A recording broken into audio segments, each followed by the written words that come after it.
Hi, and welcome to this edition of On Fire. Today we are out at Station 19 out on Snell Road here in Oshkosh, and we are going to talk about how to use a fire extinguisher, and then we'll show you a little bit about what we do and kind of hopefully get some people that want to come and be firefighters with us. All right, most people have fire extinguishers in their house.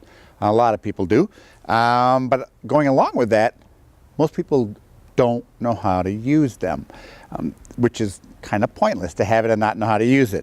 The directions are right here. Okay, when you have a fire, however, it's not the time to, oh yeah, okay, that's what you do.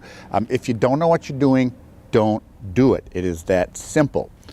Okay, the only fires you should even think about fighting are smaller fires, and by smaller fires, I mean like a garbage can size, probably person size tops. I mean, you don't have a lot in here. You have less than a minute of stuff in here. So to actually use one of these and to use it correctly and safely, the acronym is PASS. It's pull, aim, squeeze, and sweep. So the first thing you would do is you would pull this pin. Okay, this pin up here, what it does is it keeps these two from coming together. Okay, so that it won't accidentally go off when it's on the wall or whatever. So to pull the pin, instead of sticking your finger in here and pulling it like a grenade, you grab the pin and you twist it, and then you pull it out. Once the pin is out, you now have a live fire extinguisher. That does not mean it's going to start squirting stuff all over the place. Okay, to do that you actually have to squeeze it, but you have the pin pulled, so we have the pull part. Next we go to the aim aspect of it. You are aiming at the bottom of the fire. To do that, if you are right-handed, you pick it up with your right hand. If you're left-handed, you pick it up with your left hand. Take your non-dominant hand. For the firefighters out there, that's your other one. Disconnect the hose, grab it down here, and you point at the base of the fire, because that's where the fire actually is. It is down low. The flame is not fire. That's why there's two words. There's flame and fire. Flame is actually a byproduct of the fire, just like the smoke is. So you aim it down low, then you squeeze the handle, and then you slowly sweep it across the fire. You want to start about 6 to 8 feet away from the fire. You do not want to be right on top of the fire when you hit it with a fire extinguisher. When you do that, most of the time the fire will flare up. So you don't want to be right there. Also, if it's a liquid fire, you can actually spread it around. Extinguishers that you buy in the store are going to be great for home use. They're either going to be an ABC extinguisher, and this will say it right here, or they'd be a BC extinguisher. And what that means, if it has an A on it, that means it'll put out any A type of fire, which is a solid. So paper, plastic, cardboard, whatever. A B fire is a liquid fire, and a C fire is an electrical fire. So at home, that covers pretty much everything you're going to run across. Okay, and there's exceptions to all of these, but for the most part, an ABC or a BC will do exactly what you need. All right, so just like we talked about, remember it's PASS, pull, aim, squeeze, and sweep. So you twist and pull that pin, then you aim the extinguisher, you disconnect that hose, grab it at the bottom, point right at the bottom of the fire, squeeze the handle, and slowly sweep it across. And the fire goes out. It is that quick. If you do have a fire at home that you put out with a fire extinguisher, please give us a call so we can make sure that it is actually out. If you ever do have to use a fire extinguisher, once it is used, it is done. Okay, even if you still have powder inside of there, it's going to lose the pressure right away. So you can just throw the extinguishers out. We do get calls on this all the time. What do I do with it? You can just throw it right into the trash. If you're going to go buy an extinguisher, you do not need a fire extinguisher that is this big. Okay, you just need a smaller one. If it's a fire that you would need an extinguisher that is this big, you should not be fighting it. We figure fire extinguishers last about 10 years. And it's not that they're just absolutely positively not going to work after their 10th birthday, but we want to make sure that if you do have a fire, if you do need it, it is there when you need it, and it works. When you hear the term firefighter, you think what firefighters do is fight fires, and you're partially correct with that. We do a whole lot more here in Oshkosh. The main focus of our rescue efforts here is emergency medical services. We also have a dive team. We have an ice rescue team. We are part of the regional hazmat team for Wisconsin. We do aircraft firefighting, especially during the EAA. We are out there all the time. We do a little bit of everything. So you've heard about some of the things that we do.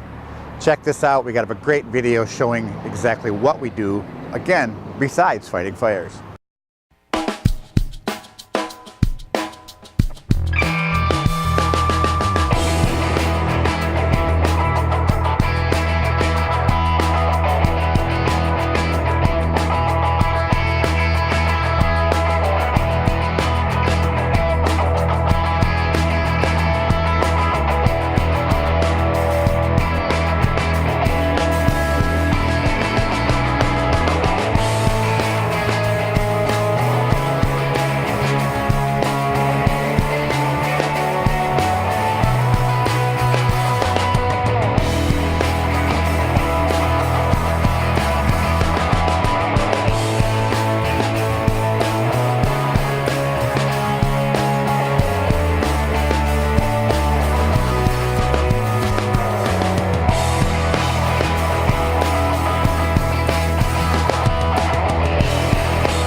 If you'd like more information, just go to our website. On the left-hand side, click on employment, and it'll give you more details there. Thanks for joining us for this edition of On Fire. Stay safe out there, and we'll see you next time.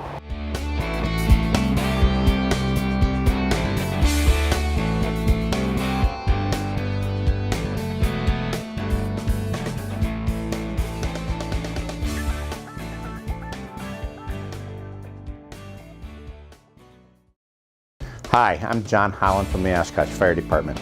Today we're here to talk about smoke detectors and carbon monoxide detectors. Now we all know that these can save your lives. Working smoke alarms, working carbon monoxide detectors are obviously there to save your lives. But did you know they actually have a lifespan? For smoke alarms, the lifespan is about 10 years.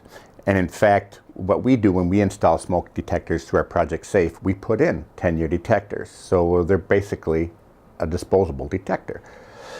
Carbon monoxide detectors, on the other hand, they last about 7 years. And if you're wondering, how do I know? How can I tell? If you look on the back of the detector, and I realize there's no way you're going to see it there, but they all have their date on there. This one was made in on July 30th in 2013. If there's no date on it, if you flip it over and there's no date on it, I'll guarantee you it is too old. They've been putting the dates on here obviously since about 2000. If your detector was put in before 2000, it is obviously too old. Now on this smoke alarm, it will actually tell you when the smoke alarm is going bad. This is not the 10-year one. This is the one with just the 9-volt battery. But what it says, and it says it right on the back, that if you get a single chirp, and that's just a, like that, usually actually even shorter than that, that is telling you the battery is dying. If you get multiple chirps, like for this one, it'll say it chirps 3 times. It'll chirp 3 times, a beep, beep, beep, and then it'll stop for about a minute. That is telling you that this detector is now bad. Whether it's too old or not, it is telling you you need a new detector. On this carbon monoxide detector, the ones with the digital display, and there are some that have the digital display. This is my old one, actually. When it was time to go, it said ERR across the display. That's a pretty good sign. You got an error there, and it is time to go. And this one actually plugged in. It did not have a battery. So even with the plug-in, they still only last, as far as carbon monoxide detectors, about 7 years. One of the big complaints we get is that these detectors start chirping at 3 in the morning, which of course they always do. It is never during the day when they start chirping. There's a very easy way to prevent that from happening, and that is actually change your battery once a year. If you change your batteries when you change your clocks, and we say that every year, change your clock, change your batteries, do that at least once. Twice is even better. You will avoid that annoying chirp at 3 in the morning. You would not believe the detectors we have gone in to replace that where people have had that 3 in the morning chirp and have actually like taken a broom handle to it or whatever to shut it up. So to avoid that, make sure you just change the batteries at least once a year. We get a lot of calls for people who think their alarms are going off, and they're not actually. They are actually just chirping, or they're telling them they need a new battery, or that the detector is bad. If the detector is going off and it is sounding constantly, and if it keeps going, okay, that is telling you that there is an emergency, whether it be carbon monoxide or smoke in your house. That's an emergency if it keeps going.